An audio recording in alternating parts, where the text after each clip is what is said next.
Assalamualaikum warahmatullahi wabarakatuh. Melanjutkan tentang variabel random dan beberapa distribusi. Jika pada pertemuan terakhir kita sudah membahas tentang distribusi binomial, jadi saya ulangi lagi ya. Waktu kita membahas topik tentang variabel random, berdasarkan definisinya ya, variabel random itu nanti dibagi menjadi variabel random discrete dan variabel random continue. Oke. Dia adalah suatu fungsi bernilai numerik yang didefinisikan untuk seluruh sampel. Contoh mudahnya, misalkan kita tertarik untuk melakukan pada percobaan ingin mengetahui cacat ketika kita mengambil 3 spesimen, karena ini ruang sampelnya ya, semuanya kemungkinan muncul mulai dari baik-baik, B menyatakan baik, C menyatakan cacat. Nah, di sini jika kita mendefinisikan variabel random itu X, misalkan banyaknya item spesimen yang cacat dalam pengujian, maka nilainya bisa berupa 0, artinya tidak ada cacat, bisa berupa 1 cacat, 2 cacat, atau 3 cacat, karena ini kita mengambil 3 spesimen. Dia dinyatakan sebagai variabel random karena acak, ya, bersifat random. Oke, yang nilainya bisa berupa 0, 1, 2, 3. Dan variabel random sendiri itu nanti dapat berbeda. Jadi kita bisa mendefinisikan untuk satu ruang sampel yang sama, variabel random bisa kita definisikan berbeda. Misal, ada ruang sampelnya itu sebagai satu wafer ya di pembuatan semikonduktor. Maka kita bisa mendefinisikan variabel random X yang merupakan banyaknya partikel kontaminan dalam suatu wafer. Maka nilainya karena ini banyaknya partikel, maka nilainya bisa 0, bisa banyak sekali. Oke ya. Banyak partikel yang dapat ditemukan. Kita tidak tahu apakah mungkin penelitian sebelumnya menunjukkan bahwa ada 100 atau mungkin sampai ribuan, tapi bervariasi ya 0 sampai nilai maksimum. Kemudian kita juga bisa mendefinisikan variabel randomnya sebagai banyaknya chip dari suatu wafer yang gagal uji kualitas. Jadi seperti tadi, maka banyaknya chip bisa mulai tidak ada yang gagal atau sampai hampir semua gagal. Kan ada kemungkinan seperti itu. Oke, nah variabel random kan ada discrete dan ada continue, dan setiap variabel random nanti memiliki setelah kita bisa mendefinisikan, misalkan ini pada pelemparan koin, kalau pelemparan koin itu, ini mereview saja ya karena sudah saya berikan sebelumnya. Nah, kalau kita bisa mendefinisikan untuk variabel random X, di mana itu X merupakan banyaknya kemunculan ekor, dan kita bisa mendefinisikan untuk nilai X0 artinya tidak ada ekor yang muncul seperti gambar berikut. Nah, maka nilainya 1/4 atau 0,25. Dari mana? Karena kalau kita melempar 2 koin, maka akan ada 4 kemungkinan ini muncul. Dan karena 0 itu muncul 1 kali, koin pertama muka, koin kedua muka, berarti 1 dibagi 4, 1/4. Adapun kemungkinan kedua, koin pertama muka, koin kedua ekor atau belakang, itu berarti kan ada 1 ya, 1 itu berarti 1 kali muncul, itu bisa pada koin pertama muka dan koin kedua ekor, atau pada koin kedua dia ekor atau bagian belakang, dan kemudian koin keduanya head atau bagian mukanya. Berarti kan sama 1. Ini muncul 2 kali sehingga 2/4 dan seterusnya. Lalu kita akan bisa membentuk distribusi untuk setiap nilai yang mungkin muncul berapa probabilitasnya, sehingga ini nanti akan membentuk yang dinamakan distribusi probabilitas. Karena variabel randomnya discrete, maka disebut distribusi probabilitas discrete. Dan pada pertemuan terakhir kita sudah membahas beberapa distribusi binomial, yaitu distribusi probabilitas untuk variabel random discrete yang memiliki ciri tertentu, sehingga Anda tidak perlu menghitung menemukan sendiri rumusannya. Anda tinggal menggunakan, Anda tinggal mengenali apakah variabel random ini bersifat merupakan bagian dari percobaan binomial atau bukan. Jika iya bersifat binomial, maka Anda tinggal menggunakan distribusi binomial yang rumusnya sudah ada. Nah, Caranya bagaimana? Anda perhatikan, kalau dia mengandung dua kemungkinan, yaitu sukses atau gagal, misalkan tadi, Anda tertarik adalah banyaknya item dalam suatu batch berisikan 5 item ya, banyak item yang cacat. Berarti Anda tertarik antara cacat dan tidak cacat. Suksesnya kita definisikan sebagai cacat misalkan. Nah, kemudian banyaknya jawaban yang benar dari 30 pertanyaan soal ujian. Karena cuma ada dua kemungkinan, kalau tidak benar ya salah. Atau banyaknya pelanggan yang berbelanja. Kalau dia tidak, cuma ada dua kemungkinan, belanja dan tidak belanja. Jadi ada kejadian yang kemungkinannya cuma dua, kalau tidak ya dan ya atau tidak ya banyaknya. Lalu ini nanti akan bentuk distribusi probabilitasnya binomial. Nah, rumusnya seperti ini sudah saya berikan dan kemarin juga sudah diberikan cara perhitungannya, baik menggunakan rumus atau menggunakan tabel. Itu kan sudah diberikan ya, misalkan dalam kasus ini suatu sampel air memiliki 10% kemungkinan mengandung polutan organik tertentu. Berarti apa? Probabilitas ada polutan ke 0,1. Kemudian Anda mengambil 18 sampel, lalu diminta menghitung tepat 2 mengandung polutan, paling sedikit 4 sampel, dan antara 3 sampai kurang dari 7 sampel. Nah, ini kan sudah dijelaskan ya. Kemudian seperti itu. Nah, selanjutnya ada juga dengan distribusi hipergeometri. Hipergeometri ini, Anda ingat lagi, contoh kasus yang mirip dengan ini adalah saat Anda di probabilitas, ketika kita membahas probabilitas, bagaimana mengambil sampel dari berapa 10 orang yang 4-nya harus kita ngambil 5 dari 10 orang, kemudian kita berharap 3 itu wanita, kemudian misalkan 2-nya pria. Sedangkan dalam sampel tersebut ada 6 pria dan ada 4 wanita. Nah, atau dalam kasus misalkan seperti ini, pembelian komputer. Waktu itu sudah saya berikan juga di materi probabilitas. Mirip seperti itu ya. Waktu itu kan membeli laptop, komputer 20, di mana 3 diantaranya ada yang cacat. Kemudian sekolah membeli 2 komputer. Nah, maka Anda diminta menghitung. Oh maaf, bukan di probabilitas. Ini juga di materi variabel random, tapi sebelumnya ya. Membeli 2 komputer, yang kita tidak tahu komputer itu nanti ada yang cacat atau tidak. Tapi kita mencoba menghitung probabilitasnya. Berapa kalau 2 itu yang kita beli cacat 0 berapa, cacat 1 berapa, atau kedua-duanya cacat. Kalau toko itu memiliki 20 komputer, yang 3 diantaranya tercacat. Nah, itu contoh distribusi hipergeometri. Kalau contoh yang lain, misal sama ya, setiap lot sebanyak 40 komponen dikatakan tidak lolos jika ditemukan produk cacat sebanyak 3 atau lebih. Oke ya. Kemudian rencana sampling itu milih 5 komponen secara acak. Lalu dia menolak. Jadi nanti satu batch-nya itu, satu lot itu akan ditolak jika satu produk cacat ditemukan. Nah, sekarang pertanyaannya, berapakah peluang tepat satu cacat ditemukan dalam sampel jika terdapat 3 produk cacat di keseluruhan lot? Jadi gini, satu lot itu 40. Kemudian rencana sampling kita kan nggak 40 itu kita ambil semua. Kita hanya akan ambil 5 saja. Tapi kalau dari 5 itu, ya, dari 5 itu ternyata ada satu saja yang cacat, maka kita akan tolak satu lot itu. Nah, dari 40 kita ambil 5.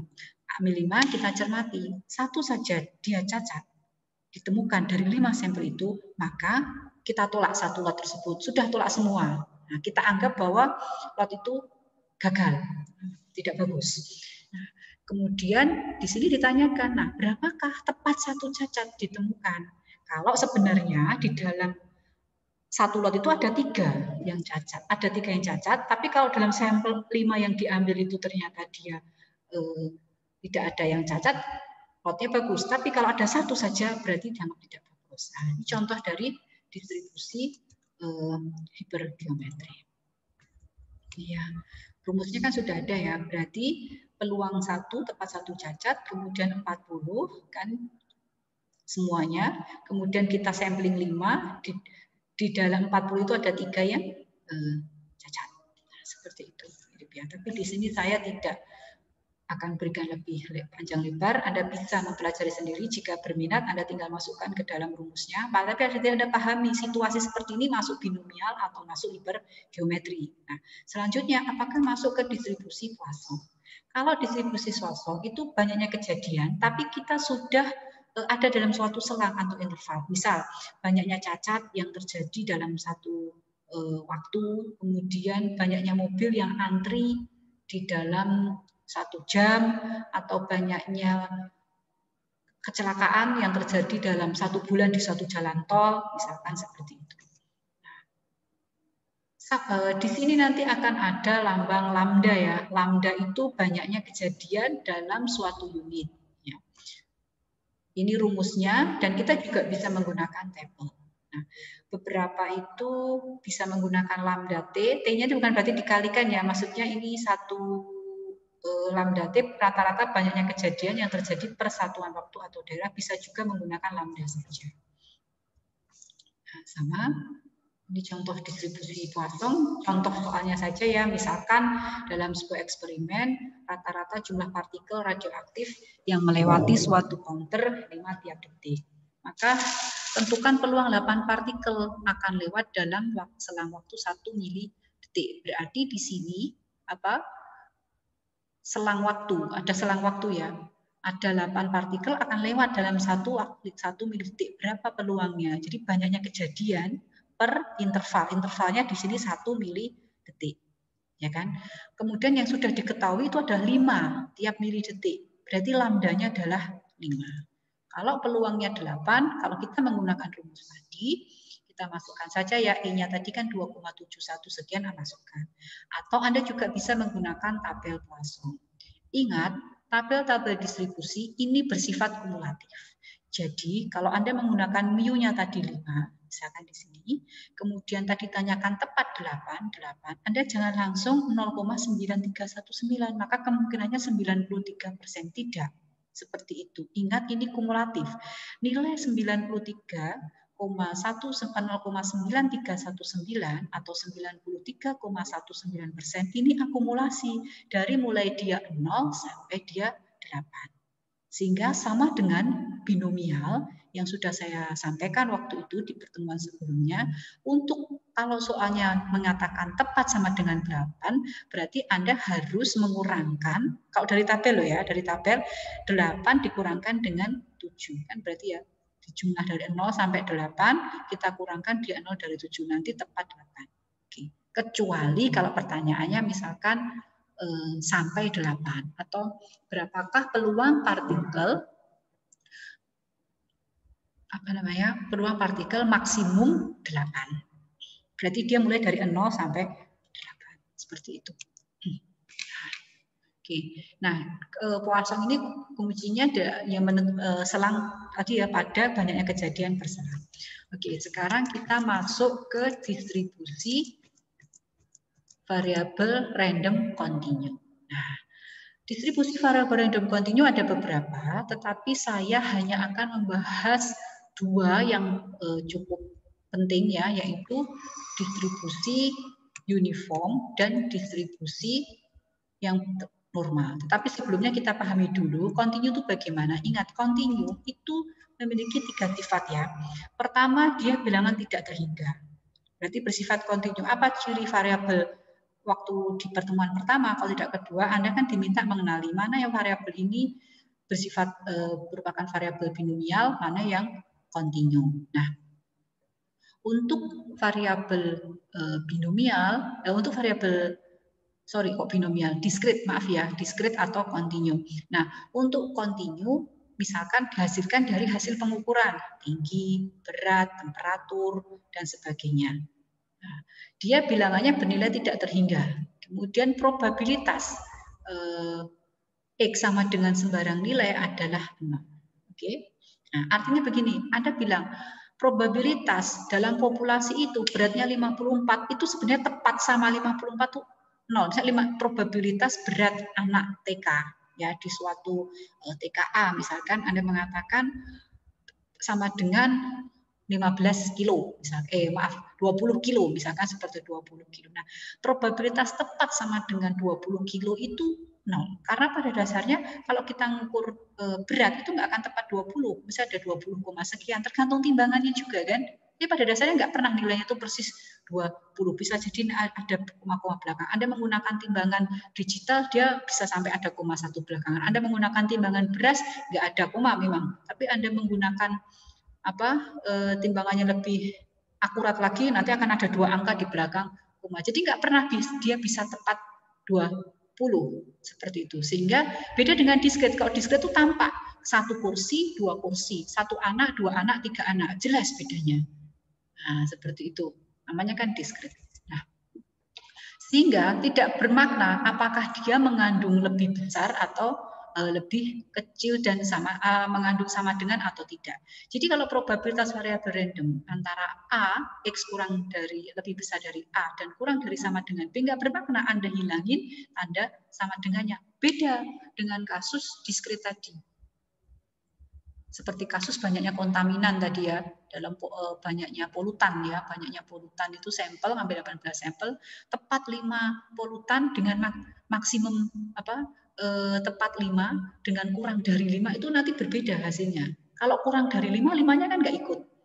Nah, tapi kalau maksimum 5, berarti 5-nya masuk, seperti itu. Sehingga perhatikan nanti kalau menemukan permasalahan, Anda kenali variabel random variabelnya ini apa? Apakah dia kontinu atau apakah dia diskret? Nah, karena itu kalau probabilitasnya tadi kalau dalam distribusi variabel random diskret kita mencari probabilitasnya kita menggunakan simbol sigma ya, kita jumlah-jumlahkan. Kalau dalam kontinu kita menggunakan integral. Jadi ini adalah salah satu aplikasi kalkulus atau matematika 1-2 yang Anda pelajari saat di semester 1 sampai 3 itu adalah ini. Anda ingin mencari probabilitasnya, Anda nggak menjumlahkan, tetapi Anda menggunakan integral. Integral sendiri sebenarnya juga penjumlahan ya pada sesuatu yang kontinu di batas A sampai B. Jadi untuk mencari probabilitas dia antara A dan B, itu ada luas area di bawah kurva yang diarsir ini. Dan itu tidak masalah apakah titik akhir suatu selang diikutkan atau tidak. Seperti itu. Oke. Saya langsung contoh ke distribusi uniform. Nah, distribusi uniform adalah distribusi kontinu yang cukup sederhana. Jadi flat, sehingga fungsi densitasnya begini. Fungsi densitasnya, kalau Anda diminta mencari peluang ya dari suatu variabel random yang bersifat uniform. Oke, itu adalah 1 dikurangi B minus A. Nah, itu digambarkan ya, jadi dia flat. Jadi kalau Anda menggambar atau mengetahui bahwa suatu ciri variabel itu dia nilai kemungkinannya sama, A sampai B itu sama nggak berbeda, itu kita mengatakan dia uniform atau seragam. Nah, misalkan seperti ini.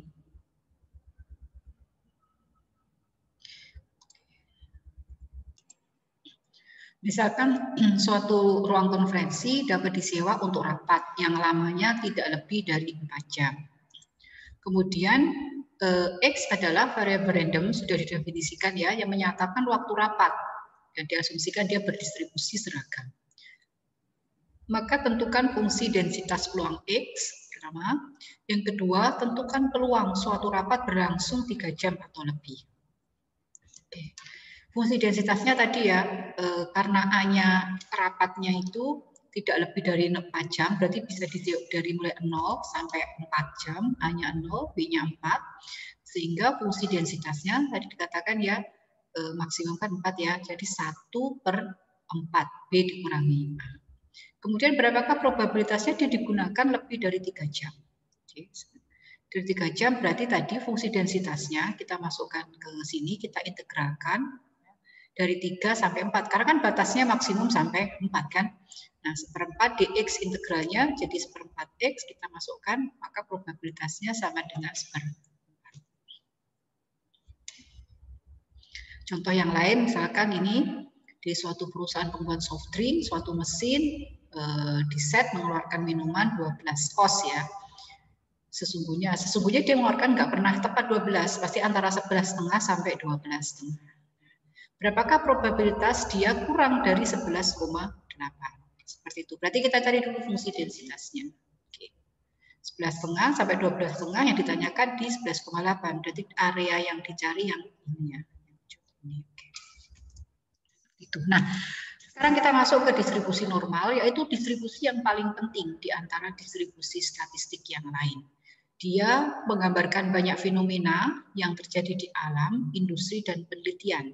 Dan dia dapat digunakan untuk mengaproksimasi mendekati distribusi probabilitas, termasuk diskrit, binomial, Poisson, dan dia menjadi dasar dalam statistik inferensi klasik. Jadi Anda perlu wajib benar-benar memahami tentang distribusi normal ini, karena nanti ini seterusnya sampai ke belakang kita perkuliahan ini akan digunakan. Oke. Nah, ciri dari distribusi normal, jadi ketika dia berbentuk adalah bell shape ya, seperti gunung atau bell, kemudian simetris ini ya, ini kalau yang bagusnya, kemudian rataan, median, dan modusnya sama. Jadi di sini rataan, median, modusnya sudah sama. Ini cirinya. Tentu saja dalam kehidupan sehari-hari tidak akan persis sama. Artinya pasti akan ada menceng dan sebagainya, tapi kita pahami yang idealnya. Nah, fungsi densitasnya itu sendiri diberikan seperti ini. 1 dibagi sigma akar 2pi dikalikan E pangkat minus 1 bagi 2 sigma kuadrat dalam kurung X min minus U kuadrat. Ya, Anda nggak perlu takut ya, saya tidak minta untuk menghafalkan ini. Bahkan nanti Anda akan tahu nanti ya bahwa rumus ini tidak kita gunakan, akan ada lebih simpel. Tapi Anda perlu pahami artinya fungsi densitas probabilitasnya. Ketika kita nanti mau mencari probabilitas peluang tertentu dari suatu variabel random benar, Anda rumus aslinya seperti ini. Nah, sigma ini apa? Sigma ini adalah deviasi standar. Anda belajar lagi di statistik deskriptif, ya kan ada deviasi standar, ada sigma kuadrat. Kalau sigma kuadrat apa? Variansi, ya deviasi standar. Deviasi variansi dan variansi kalau dikuadratkan. Dan ini miliknya populasi ya, ini miliknya populasi. Kemudian apa populasi? Bukan dari sampel, dari populasi. Kemudian mu-nya apa? Mu ini adalah rataan variabel randomnya. Pi ya kita tahu itu sama dengan 22/7 atau 3,141. Kemudian E 2,718 dan seterusnya. Nah, permasalahannya begini, kalau Anda diminta untuk mencari probabilitas dari misalkan tadi ya batas bawahnya X1, batas atasnya X2, kan berarti kita mencari peluangnya adalah daerah yang diarsir dari suatu kurva normal, kan kurvanya bell shape seperti ini ya. Maka Anda masukkan ke rumus itu. Nah, karena ini konstanta, berarti Anda nanti integralkan E seperti ini. Ini akan rumit ya, cukup rumit. Nah, cukup rumit dan sehingga nanti ada yang lebih sederhana. Oke, sebelum masuk ke perhitungannya kita pahami dulu. Dalam suatu distribusi normal untuk variabel random normal ini ya, kalau dia ini dikatakan distribusi yang variabel random yang pertama, rataannya ini di kiri, ini di kanan ya, seperti itu. Ini berbeda rataan, tetapi standar deviasinya sama. Apa maksudnya sama? Menyimpangnya sama, lebarnya sama. Anda perhatikan ya, lebarnya di sini sama, tetapi rataannya berbeda. Yang satu di sebelah kiri lebih kecil, sebelah kanan. Nah, adapun gambar yang di bawahnya, kebalikannya, sama, rataannya sama, tetapi standar deviasinya beda. Yang sigma 2 dia lebih lebar, lebih lebar, sedangkan yang sigma 1 lebih menyempit. Lalu apa konsekuensinya? Konsekuensinya nanti agak repot. Kalau nanti Anda diminta menghitung probabilitas ini, banyak. Sehingga nanti kalau Anda diminta mencari integral fungsi densitas padat, fungsi padat itu densitas ya, fungsi densitas normal, maka Anda harus menggunakan tabel luas untuk setiap nilai mu dan sigma yang berbeda-beda. Akibatnya apa?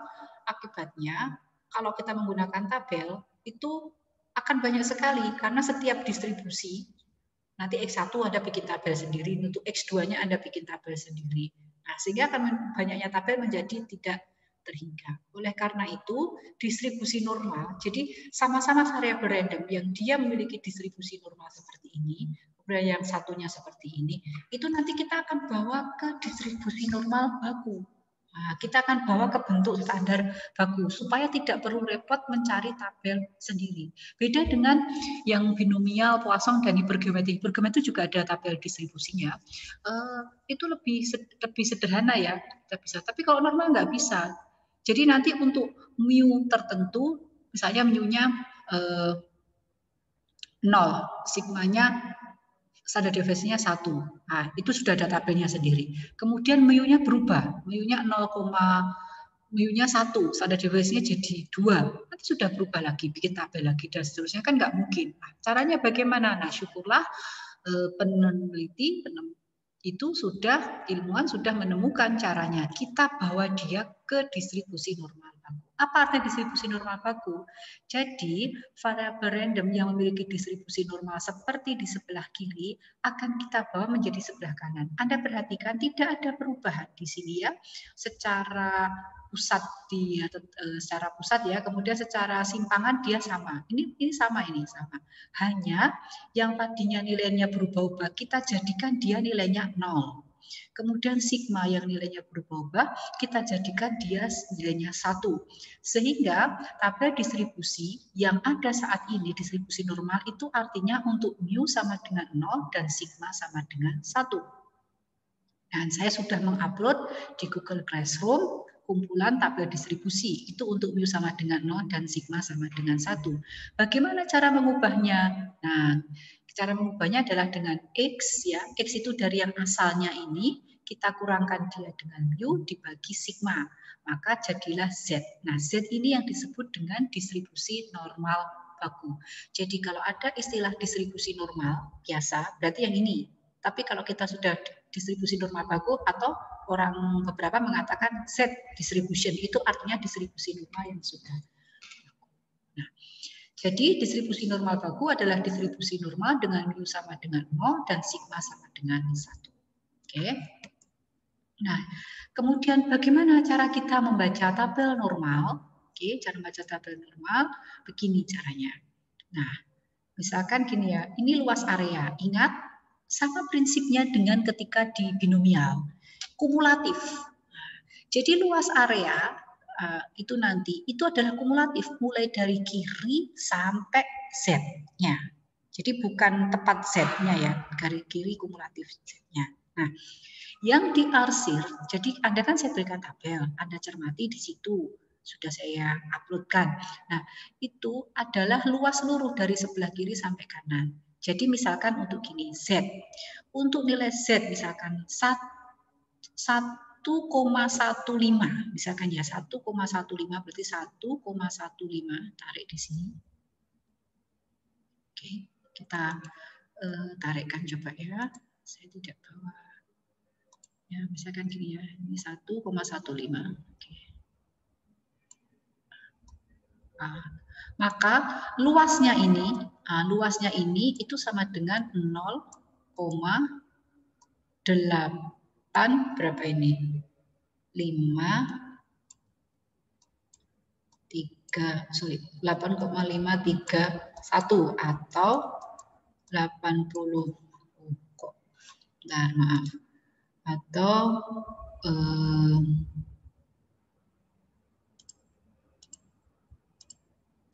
8,531 atau 85,3% ya, atau 85,3%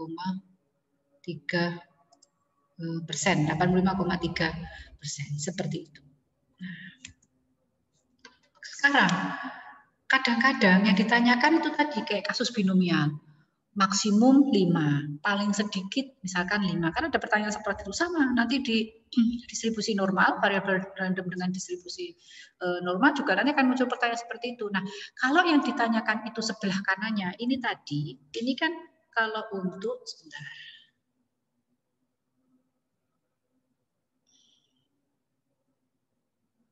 Ini kan tadi kalau untuk P ya, di mana berapa Z kurang dari 1,15 kan?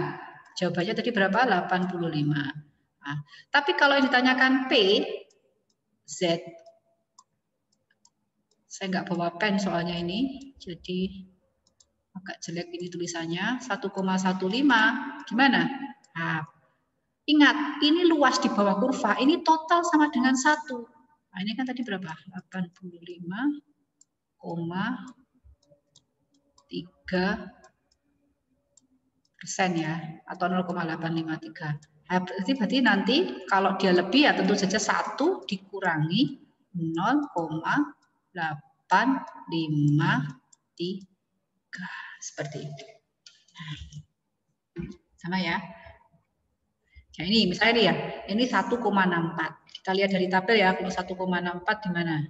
Saya hapus dulu.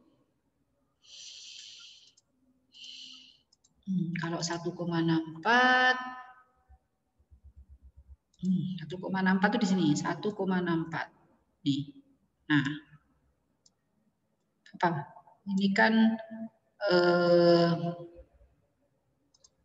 ini kan 94 ya, 94,9 atau 95% ya, 95%. Nah, kalau ditanyakan sebelah kanan ya tentu saja kalau ditanyakan di sebelah kanan berarti nanti 1 dikurangi 0,9495 atau sama dengan 5% sekitar. Nah, begitu juga. Nah, dengan logika yang sama kita bisa mencari luas di bawah kurva. Misalkan sekarang antara minus 1,85 dengan 0,78. Nah, ini gimana ini 0,78? Nah, berarti minus ini kan 0 ya, di sini kan 0, di sini 0. Nah, berarti minus 1,85 ada di sini. Di sini. Oke, kemudian 0,78 kan sekitar ini. Nah, jadi caranya adalah untuk mencari yang diarsir ini berarti yang ini dulu kita cari kan. 1,85. Oke ya. Artinya dengan cara mencari yang ini dulu, semuanya saya merah-merah ini, sorry, yang itu terhapus. Nah ini ya, jadi kita cari dulu probabilitas Z kurang dari 0,78 ya, kemudian ya dikurangi yang ini.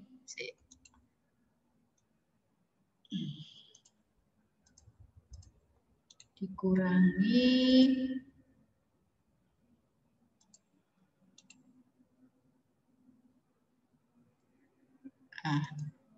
yang ini. Oh, warnanya kurang.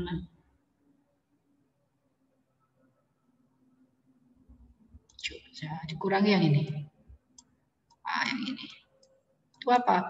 Berarti P Z kurang dari minus 1,85. Nah, tabel yang saya berikan itu tidak hanya ini ya, tidak hanya untuk Z-nya positif ya, nanti ada cermati yang negatif. Jadi untuk minus itu aja. Jadi ada yang minus, ada yang positif. Silahkan Anda buka sendiri di tabel Anda. Saya sudah. Lalu Anda coba cocokkan ya dengan ini. Jadi kalau dia kurang dari minus 1,85 itu sama dengan 0,0322. Oke, contoh soal. Di bagian pengendalian kualitas itu diasumsikan ya usia bola lampu tuh mu-nya 2000 jam dan sigmanya 200 jam. Oke. Nah, berapakah probabilitas dengan suatu bola lampu menyala selama antara 2000 sampai 2400 jam? Oke. Kalau Anda nggak pakai baku repot, nanti cari sendiri ya untuk dari mu 2000 sigma 200 berapa? Mu 2400 sigma 200 berapa. Tapi kalau baku tadi kita pindahkan dia menjadi distribusi baku. Nah, bagaimana yang kedua kurang dari 1470 jam. Nah, tadi kan antara 2000 sampai 2400 ya, 2000 sampai 2400. Oke, kita pindahkan dulu. Kita pindahkan dulu kan begini ya. 2000 ini kita jadikan rataannya berapa dulu ratanya? Rataannya 2000 ya, rataannya 2000. Rataannya 2000, kemudian ditanyakan 2000 sampai 2400, yang kedua kurang dari 1400. Oke. Yang pertama 2000. Karena rataannya 2000 berarti di tengah nih, 2000-nya di tengah. Oke. Nah, 2000-nya di tengah ya, 2000-nya di tengah, kemudian 2200 dekat sini. Kita pindahkan 2000 kan jadi 0 ya, karena memang rataannya dia kan si 2000 tadi kan jadi 0. Yang ditanyakan antara berapa? Antara 2000 kan, berarti 2000 dikurangi 2000 sudah pasti 0 ya. Maka ini tuh 0, kemudian 2400. 2400 kita ubah, 2400 kita ubah jadi Z. 2400 dikurangi 2000. Jadi 2000-nya ini tuh mu ya. Mu yang tadi loh ya, bukan dari batasnya ini, bukan. Bukan, memang kebetulan saja batasnya ditanyakan kebetulan sama. Oke, 2000 kemudian dibagi 200 sigmanya sehingga 2. Sehingga Z yang terkait dengan 2400 adalah si 2. Lalu Anda cari 2 itu kalau di tabel luas di bawah kurvanya berapa? Nah, cari di kurvanya berapa? Jangan lupa di tabel, ingat jangan lupa tadi saya katakan di tabel dia adalah luas ini seluruhnya kiri. Padahal ditanyakan antara 2000. Nah, gimana itu kalau ditanyakan antara 2000? Sehingga nanti ya 2000 berarti ini 2 segini, jadi gini nanti ini kan dari tabel ini nanti diperkatain ini. Wah, ini kan nanti Anda peroleh semua dari tabel nilainya berapa. Oke. Kemudian dikurangi ini. Dikurangi ini. Dikurangi yang ini. Yang mulai dari mu 0. Dan sebagainya. Sorry ya. Karena yang kita cari kan yang ini, yang ungu ini. Nah, ungu tua ini. Nanti hasilnya adalah 0,4772. Silahkan dilatih. Nah, gimana kalau dia dikurang dari 1470? Sama, kita pindah 1470 dikurangi 2000. Dibagi 200 sama dengan minus 2,65. Z-nya kalau minus 2,65 berarti di bawah 0, berarti ada di sini. Nah, ini Anda langsung aja lihat tabel, sudah pasti. Nilai di tabel, nilai yang dicari. Karena kan kurang dari, memang di tabel dia mencari kurang dari seperti itu. Oke ya, itu caranya mencari. Oke, nah distribusi normal itu bisa digunakan, keunggulannya dia bisa digunakan untuk mengaproksimasi distribusi lain. Misalnya ada distribusi binomial. Ingat ya binomial tadi. Kalau N-nya 10, kita binomial. Begitu N-nya kita naikkan, ukuran sampelnya kita naikkan sampai 20, 50, 100, Anda perhatikan distribusinya berubah. Dia sudah mulai seperti normal. Begitulah untuk data yang cukup besar, maka si binomial akan berubah menjadi normal. Nah, begitu juga Poisson juga bisa seperti itu. Tetapi nanti akan ada ini ya, sebenarnya ada rumusnya sedikit ya, kita tambahkan namanya continuity correction. Contoh, misalkan ya, probabilitas orang pasien sembuh dari penyakit langka 0,4. Nah, kalau biasanya di distribusi binomial kan kita ngambil sampelnya 10, 20, 15. Nah, kalau 100 bagaimana? Nah, kalau 100 karena ini sampelnya cukup besar, maka kita bisa kita perlakukan itu sebagai distribusi normal. Caranya bagaimana? Ya kita harus mencari mu-nya dulu. Nah, ini kan paling sedikit 30 orang mampu bertahan. Nah, kan tadi harus ada Z ya, ada Z. Nah, X dikurangi mu kan? Mu dibagi sigma.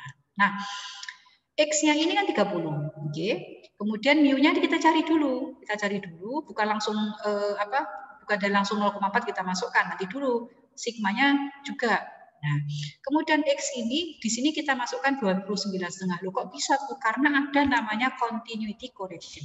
Artinya variabel random binomial kalau dia awalnya binomial, kemudian untuk sampel besar mau kita jadikan normal, maka kita koreksi. Apakah ditambah setengah ataukah dikurangi setengah, bergantung dari ini ya, koreksinya ini ya. Nah, bentar. Seperti itu, kita 29,5. Kan paling sekarang dia pertanyaan paling sedikit. Paling sedikit itu berarti, kalau paling sedikit itu kan berarti apa? P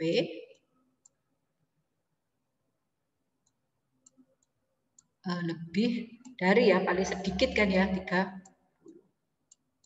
Nah, seperti itu ya, 30. Ini berarti dikurangi, kalau paling sedikit dikurangi jadi 29,5. Kemudian tadi mu-nya berapa ini mu-nya ya? Kok 40 dari mana? Mu kalau untuk distribusi binomial itu N dikali P. Kok bisa? Ya Anda kembali lagi ke distribusi binomial. Ada di situ, Anda perhatikan di distribusi binomial probabilitas mencari rataannya bagaimana? Kan N dikali P. N-nya berapa? Di sini ada 100. P-nya berapa? Probabilitas suksesnya 0,4. Berarti 100 dikali 0,4. Sehingga mu-nya sama dengan 40. Sigmanya berapa? Sigmanya akar N P Q. Ini dari mana? Anda buka lagi di distribusi binomial tersebut. Untuk standar deviasi rumusnya bagaimana? Ya, masukkan ini 4,899 sebagai standar deviasi, kemudian rataannya 40. Ketemulah minus 2,14. Oke ya, minus 2 berarti kan probabilitas ini kayaknya saya salah ini. Ini bukan paling sedikit, ini kalau lihat dari sini berarti paling banyak ini. Mestinya paling banyak ini berarti paling banyak. Oke, 20 PZ kurang dari minus 2,14. Jadi kita cari 2,14 kalau sudah kurang dari, kalau ini pakai paling sedikit berarti nanti ini 1 dikurangi 0,0162. Kalau paling sedikit pertanyaannya tetap ya. Kalau kita mau pakai yang ini kurang dari 30 ya berarti paling banyak. 0,0162. Dari mana? Tadi kan ketemu Z-nya minus 2,14. Nah, ini langsung lihat dari anu saja, langsung sampai lihat dari sampai lihat dari tabel. Karena kan sudah di sebelah kirinya. Cari untuk Z minus 2,14 dan seterusnya. Oke, itu yang bisa saya sampaikan.